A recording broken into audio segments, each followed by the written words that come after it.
Hello students, कैसे हैं आप सभी। उम्मीद करता हूं कि आप बेहतर होंगे और पढ़ाई के लिए आपने कॉपी पेन निकाल लिया होगा। शाम के 7 बज चुके हैं। ये मैथ की क्लास आपके लिए बेहतरीन क्लास है।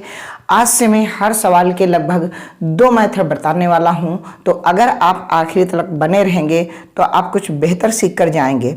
कल जो सवाल बताए थे उन्हीं सवालों पे आधारित आज हम थोड़ा एडवांस लेवल के सवाल करवाएंगे, जो रेलवे और एसएससी पूछता है सवाल। तो मैं वही सवाल ढूंढ ढूंढ के ला रहा हूं जो एग्जाम में पूछे गए हैं या पूछे जाने की प्रबल संभावना है। जैसे कि बहुत पुराने पेपर जैसे 2012 या 14 में पूछे गए हैं और फिर बीच में नहीं पूछे गए हैं, तो ऐसे भी सवाल मैं लेकर के आ रहा हूं।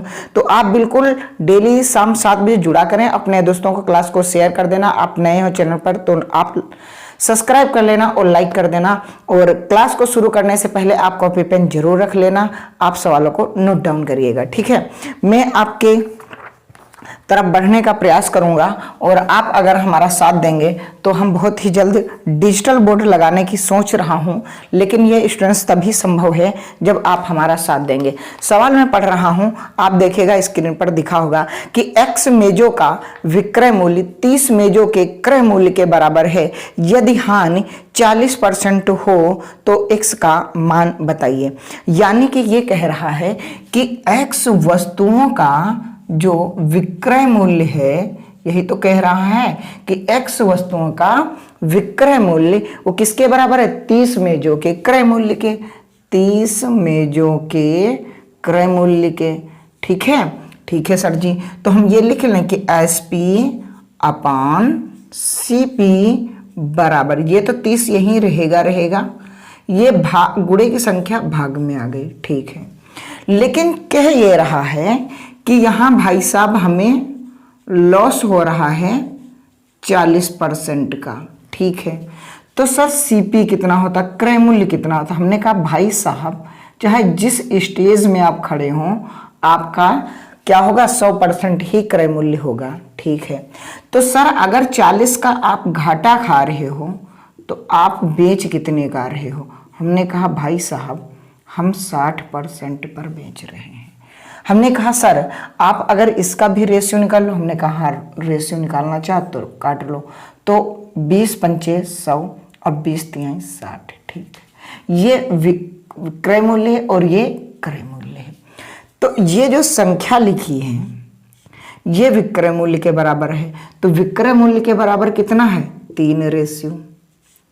समझना, विक्रय मूल्य के बराबर कितना है, 3 रेशियो। क्रय मूल्य के बराबर 5 रेशियो, ठीक है। कटता है बराबर में काट लिया जाता है। तो हमने कहा 3 एकम 3, 3 दशम 30। अब तिर्यक गुणा हो गई तो x एकम x और 5 गुणे 10 है ना, यानी कि आपका आंसर आ गया 50। यानी कि 50 वस्तुओं का विक्रय मूल्य 30 वस्तुओं के क्रय मूल्य के बराबर जब होगा तब आप क्या खाएंगे, आपको 40% का लॉस हो जाएगा, ठीक है जी। क्या हो जाएगा, 40% का आपका लॉस हो जाएगा। मैं यहाँ आपको अच्छे से थ्योरी पढ़ा रहा हूँ स्टूडेंट्स, आप जरूर हमारा सपोर्ट करें। हम अभी नया चैनल क्रिएट किए हैं, लगभग हमारी 200 वीडियो हैं इस पे। लेकिन क्या है, बीच में हम कभी कभी छोड़ दिया करते हैं क्योंकि गर्म ज़्यादा होता है तो हम कमरे में रुक नहीं पाते हैं। तो ऐसा क्या है कि हमारे पास संसाधनों की कमी है। जब भी आप जो है थोड़ा सा कॉपरेट करेंगे और आप मौसम भी सही है और आपकी जॉब भी आ चुकी है तो कहीं ना कहीं आप भी मेहनत से पढ़ेंगे। तो इसलिए हम कह रहे हैं कि अगर आप लोगों का सपोर्ट रहा तो हम डिजिटल बोर्ड बहुत ही जल्दी लगवा लेंगे। मैं सोच रहा हूँ नवंबर में, लेकिन आप लोगों का सपोर्ट रहा तो एक सवाल और कराया जाए इसी टाइप से।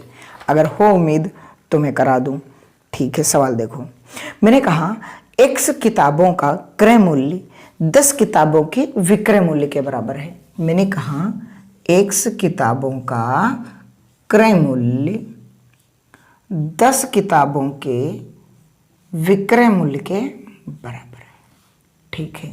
तो आप यहां ये नहीं लिख सकते हो, तो ये तो 10 यहीं रहा और यहां x, ठीक। आगे सवाल क्या कह रहा है, यदि लाभ 50% हो। अच्छा, प्रॉफिट आपका क्या हो, 50% हो। तो अगर प्रॉफिट 50% हो, आपका सीपी कितना होगा आप यही बता दो भाई। किसी भी स्टेज में हो आपका क्रय मूल्य 100% होगा। और 100 का खरीद करके अगर 50 रुपये मुनाफा कमा रहे हैं आप, तो आप बताइए आप कितने का बेचेंगे? सर जी हम 150 रुपये का बेचेंगे। अगर आप 100 रुपये का खरीद कर 50% यानी कि आप लाभ कमाना चाह रहे हैं, तो 150% का ही बेचेंगे। ठीक है सर, सर इसका रेशियो ले लो। हमने कहा हाँ ले लेते हैं। आप काट दो, 50 से ही काट लो, 50 दूनी 100 और 50 ते हैं 150, यानी कि क्रय मूल्य आपका 2 रेशियो है, विक्रय मूल्य आपका 3 रेशियो है। यहाँ क्या लिखा है? क्रय मूल्य। क्रय मूल्य के आगे ये संख्या है, तो इसके बराबर में भी हम क्या लिख सकते हैं? हम ये लिख दें 2। ठीक है, विक्रय मूल्य के सामने 3, बराबर में होता है संख्याएं कट सकती हैं, काट लो, 2 पंचे 10। तो x बराबर आपका आ जाएगा 5 गुणा 3, यानी कि वस्तु जो होंगी वो किताबें कितनी होंगी? 15 किताबें होंगी। ठीक है, 15 किताबों का क्रय मूल्य 10 किताबों के विक्रय मूल्य के बराबर होगा, तो आपका क्या होगा? 50% प्रॉफिट होगा। आंसर आपका 15 वस्तुएं बिल्कुल सही है। क्लास को लाइक कर देना, ठीक है, और शेयर भी कर देना। बस इतनी ही आपसे रिक्वेस्ट है, नए हो तो सब्सक्राइब कर लेना। अगर भी आपको कुछ भी नहीं आता, आप हमें 15 दिन दे दीजिए, मैथ मैं आपको सिखा दूंगा। ठीक है, लेकिन बहुत आराम से सिखा रहा हूँ। आप जैसा कहेंगे कमेंट बॉक्स किया करो, उसमें एक कमेंट किया करो, प्यारी सी बताया करो कि मैं स्लो पढ़ा रहा हूँ या स्पीड में पढ़ा रहा हूँ, या और भी तरीके बताया करूँ। आप कुछ बताते ही नहीं हैं। ठीक है जी, आगे सवाल मैं पढ़ता हूँ। आगे अगर मैं सवाल पढ़ूँ तो देखना बहुत इम्पोर्टेंट सवाल है। क्या कह रहा है सवाल? कल अच्छा हमने कुछ बताया था कि कुछ खरीदने वाली बात, तो आइए मैं आपको उसी टाइप से एक सवाल करा देता हूँ। ठीक है, क्या है सवाल? कि एक व्यक्ति 12 किलोग्राम आम 200 रुपये में खरीदता है। यदि वह 9.09% लाभ कमाना चाहता है, तो उसे 100 रुपये में कितने किलोग्राम आम बेचने चाहिए? अच्छा, वो प्रॉफिट कमाना चाह रहा है। ठीक है साहब, 9.09%। अच्छा, आप परसेंट की हमारी पहली वीडियो देख लेना, उसमें ये चीज़ें हमने लिखाई हैं। तो ये होता है 1/9। कैसे सर? अगर आप 1/9 कोई भिन्न है और इसे आपने 1/11, क्या 1/11, और आप इसे क्या करेंगे? 1/11, आप इसे क्या करेंगे? भिन्न में है और परसेंट में बदलेंगे, तो 100 से गुणा की जाती है। तो जो 100 से गुणा करोगे तो अब 11 से इसे काटोगे तो 11 9 99। ठीक है जी, कई बचा? 1 बचा, दशमलव लगा, 1 0 उड़ेगा, फिर 0 बढ़ाओगे तभी ये 100 फिर बनेगा, तो 11 9 99। इसीलिए हम ये कह देते हैं कि ये वाली जो लगभग में है ये 1/11 हो जाएगी। तो लाभ कमाने की बात कह रहा है, तो क्रय मूल्य पर ही तो लाभ कमाएंगे। तो क्रय मूल्य नीचे हो गया, प्रॉफिट ऊपर हो गया, यानी कि लाभ ऊपर और क्रय मूल्य ये।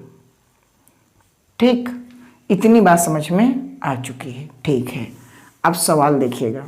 सवाल हमसे ये कह रहा है कि 12 वस्तुओं का 12 किलो आम 200 रुपये में खरीदता है। तो मैंने क्या कहा था कि पहले आपको क्या चाहिए? पहले रुपया, कल भी बात किया था, पहले सर जी रुपया लाओ, है ना।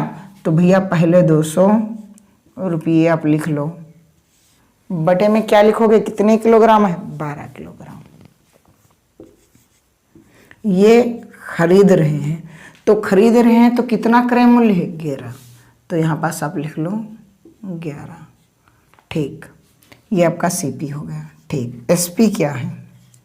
एसपी ये कह रहा है आपसे कि भाई साहब आप इतने जो है 100 रुपये में कितने किलोग्राम आम बेचें। तो कितने किलोग्राम आम बेचें 100 रुपये में? रुपया पहले, मान लिया हम x किलोग्राम बेच रहे हैं, तो बेचोगे कितने का? अगर 11 का आप खरीद रहे हो और 1 का आप लाभ कमा रहे हो, कितने का बेचोगे? सर 12 का बेचेंगे। हमने कहा ठीक है। आप इसकी तिर्यक गुणा कर लो। यही तो मैंने कल कहा था, बहुत इजी सवाल हो जाएगा कि 100/x है ना, किलोग्राम है, वो आगे निकल के आ जाएगा। ठीक, यहाँ आ जाएगा गुणे में 11। ठीक, यहाँ आ जाएगा 200/12 और यहाँ भी गुणे में 12। ठीक, 12 से 12 कैंसिल, 12 से 12 कैंसिल। ठीक है सर। अब क्या है सर, 100 से यहाँ इसको आप काट लो 2 बार। ठीक है, तो ये आ गया 11/x बराबर 2/1, 12 × 12। ठीक, अब तिर्यक गुणा हो जाएगी तो 2x बराबर 11 किलोग्राम। ठीक है, x बराबर 11/2 किलोग्राम। तो इसे काट दोगे तो 5.5 यानी कि 5.5 किलोग्राम की दर से जो है वो बेचेगा। 100 रुपये में 5.5 किलोग्राम वो वस्तु बेचेगा। ठीक, बेहतर लगी हो क्लास को तो आप लाइक ज़रूर करें। बेहतर मैं आपको कंटेंट दे ही रहा हूँ, बेहतर लगेगा क्यों नहीं।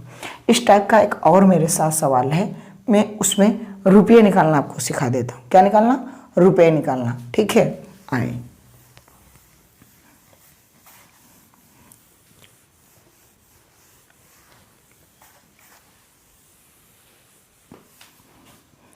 क्या है कि राम 4 रुपये में 3 पेन खरीदता है। यदि वह 25% लाभ कमाना चाहता तो उसे कितने रुपए में इन पेनों को बेचना चाहिए? ठीक है, अब बात समझना। 25% लाभ, 25% क्या है? प्रॉफिट। तो 25% को आप अगर लिखना चाहें तो 1/4 लिख सकते हैं। नहीं समझ में आया तो कोई बात नहीं, हम इधर देखो। हर कंडीशन में आपका क्रय मूल्य कितना होता है? 100%। 25% लाभ कमाना चाह रहे हो, बेचोगे कितने का? 125% का। ठीक, अगर इनका रेशियो आप लेना चाहो परसेंट से, परसेंट कैसे क्या है? 25 से काट लो, 25 चौके 100, 25 पंचे 125। ठीक, तो यहाँ देखो हमने कहा लाभ ये हो गया, क्यों? क्योंकि लाभ हमेशा क्रय मूल्य पर होता है। तो आपका क्रय मूल्य कितना यहाँ भी हो गया 4 और विक्रय मूल्य यहाँ भी हो गया 5। क्यों? क्योंकि 1 का लाभ कमा करके बेचोगे। ठीक है, अब यहाँ आते हैं, बेसिक पढ़ते हैं। बेसिक क्या कह रहा था कि 4 रुपये में 3 पेन खरीदता है। तो रुपये पहले तो कितने में? 4 रुपये में कितने पेन खरीदा है? 3 पेन खरीदा है। तो ये खरीदा है तो खरीदे के आगे 4 रेशियो। ठीक, आगे क्या कह रहा है कि तो उसे कितने रुपए में इनको बेचना चाहिए? 3 रुपये में खरीदा है, 3 रुपये में खरीदा। यदि वहाँ 25% लाभ कमाना तो उसे कितने रुपए में इन पेनों को बेचना चाहिए? तो भैया कितने पेन हैं? 3 ही तो पेन हैं। वो कई रुपये में बेचे कि उसको लाभ हो जाए 25%। तो विक्रय मूल्य ये तिर्यक गुणा कर लो अच्छे से। तो आप देखेंगे कि 4/3 गुणे 5 बराबर 4 गुणा x/3। देखो बटे से बटेली संख्या कट सकती, काट ली जाती है। 4 से 4 कट गए तो x बराबर 5। 5 रुपये में उन वस्तुओं को बेच दो, आपका 25% लाभ आ जाएगा। आप 5 वस्तुएं 5 रुपये की बेच दो, आपका आंसर आ जाएगा। अच्छा लग रहा है? बिल्कुल, आप हंसी खुशी से पढ़िए और हम आपको अच्छा कंटेंट दे रहे हैं। ठीक है, हम हर टाइप का सवाल आपको कराएंगे, वो सवाल जो आपको एग्ज़ाम में बहुत ज़्यादा हेल्प करे, मैं वो आपको समझाते हैं। बहुत ही बेसिक है सवाल, बहुत ही अच्छा है। ठीक है, तो आप देखिएगा कि एक व्यापारी ने एक वस्तु को 56 रुपये में बेचा। यदि लाभ की प्रतिशतता संख्यात्मक रूप से क्रय मूल्य के बराबर हो तो वस्तु का क्रय मूल्य बताइए। ठीक, देखो जब भी ऐसा हो और आपको विक्रय मूल्य दिया हो कि 56 रुपये में वो वस्तु को बेच रहा है और वो कब बेच रहा है? जब संख्यात्मक मान लाभ बराबर हो। क्या हो? अगर लाभ बराबर हो, ठीक है, लाभ के बराबर हो, तो इस संख्या के ऐसे गुणनखंड करो, इस संख्या के ऐसे गुणनखंड करो कि इनका अंतर 10 आए। क्या है? इनका अंतर 10 आए। क्या है? अंतर 10 आए। और छोटी वाली संख्या, क्या, जो छोटी संख्या होगी, जो छोटी संख्या होगी उसके आगे, क्या, उसके आगे एक 0 लगा देंगे, एक 0 बना देंगे, आंसर हो जाएगा। एक 0 लगाकर आंसर कर देंगे। ठीक, तो 56 है, तो मैंने कहा कि आप लिख लो 14 चौके 56, 14 चौके 56। अगर देखो 14 में से 4 जा रहे हैं तो अंतर कितना आ रहा है? 10 ही तो आ रहा है। अब इसमें 14 में छोटी कौन संख्या है? 40। क्रय मूल्य कितना हो जाएगा? 40 रुपये। बस ऐस करो, क्या हो गया? 40 रुपये आपका क्रय मूल्य हो गया। अगर ये नहीं समझ में आए तो एक दूसरा करवा देता हूँ, ठीक है। दूसरा क्या है सवाल? कह रहा है कि एक दुकानदार ने एक वस्तु को 119 रुपये में बेचा। यदि लाभ की प्रतिशतता संख्यात्मक रूप से क्रय मूल्य के बराबर हो तो वस्तु का क्रय मूल्य ज्ञात कीजिए। ठीक है, संख्यात्मक मान किसके हो? लाभ प्रतिशतता के बराबर हो। संख्या कितनी है? 119। अब 119 को ऐसे आप डिवाइड करो कि इसका अंतर जो है 10 आए। तो हमने कहा कि 17 सत्ती 119, तो 17 में से 7 चले जाएंगे, 10 बचेंगे। दोनों तरफ आप 0 बढ़ा लें मुस्कुरा के, आप छोटे वाले को क्रय मूल्य कहते हैं। यही आपका आंसर है। हर सवाल जो आएगा उसमें ऐसा फैक्टर जरूर बनेगा, ये मैंडेटरी होगा। ठीक है जी, तो उम्मीद करता हूं कि आपको क्लास बेहतर लगी हो। आप कमेंट भाई साहब जरूर करें, उम्मीद करता हूं कि आप करेंगे। ठीक है, लाइक आप क्लास को कर ही देंगे, ऐसे तो पहले ही उम्मीद कर चुका हूं।